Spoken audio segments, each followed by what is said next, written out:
యేసుప్రభు చెప్పాడండి ఇది. నాలోకి వచ్చిన ఈ మనసు ఎవరు చెప్పారంటే యేసుప్రభు చెప్పాడు. ఏమంటున్నాడు? 15 వచనం, ఎవడైనను తనకు హాని చేసినని ఒకడు అనుకొనిన ఎడల ఒకడు ఏం చేయాలట? హాని చేసిన వాడిని కూడా ఏం చేయాలట?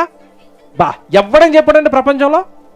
హాని చేసిన వాడిని క్షమించండి, సహించండి. ఎవడైనా చెప్పాడా? చెప్పలేదండి. ఇది చెప్పిన ఏకైక సమాధానాధిపతి యేసుక్రీస్తు.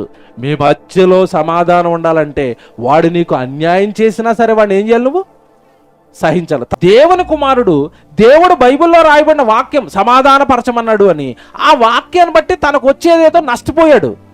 బాగా వినండి. ఇప్పుడు నువ్వేదో దేవుడి వాక్యాన్ని బట్టి నష్టపోతే దేవుడు తిరిగి మరలా నీకు ఇవ్వడానికి శక్తిమంతుడా కాదా?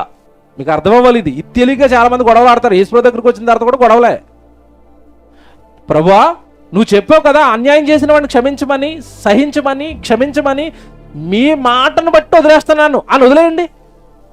దేవుడు మళ్ళీ మీకు ఇవ్వడా? మనం ఎందుకు ఆ వదులుకునే మనసు ఎందుకు తెచ్చుకోము? ఆ క్షమించుకునే మనసు ఎందుకు తెచ్చుకోము? ఏమండి, ఎంతకాలం వాక్యం అన్నా సరే అండి, డబ్బుల దగ్గర, స్థలాల దగ్గర, ఇల్లుల దగ్గర ఇచ్చి ఇవన్నీ మంచి మనసులు కాదు.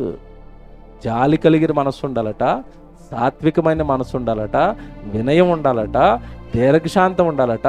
మనకి ఎవడైనా ఒకడు హాని చేసిన వాడిని మనం ఏం చేసుకోవాలట?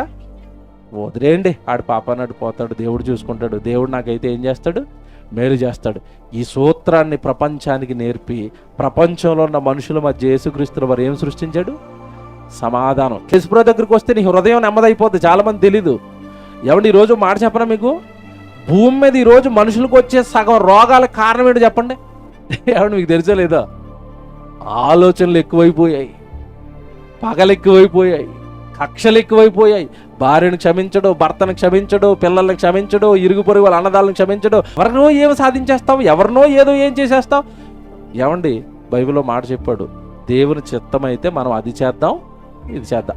ఆయన చిత్తానుసారంగా భూమి మీద బ్రతుకుతున్న మనుషులండి దేవుడిచ్చే నెమ్మదిని, సమాధానాన్ని హృదయంలోకి తీసుకోవట్లేదు. నువ్వు పరుగులెత్తేకు. నిజంగా చెప్తున్నానండి, ప్రపంచంలో ఎవడి హృదయమైనా నెమ్మదిగా ఉంది అంటే క్రీస్తు సమాధానం ఎవడి హృదయంలో అయితే ఉంటుందో వాడు ఎలా ఉంటాడో తెలుసా? సమాధానంతో నెమ్మదిగా, హాయిగా, నవ్వుతూ, చిరునవ్వుతో తన జీవితాన్ని అంతలాగా కొనసాగించుకుంటూ వెళతాడు.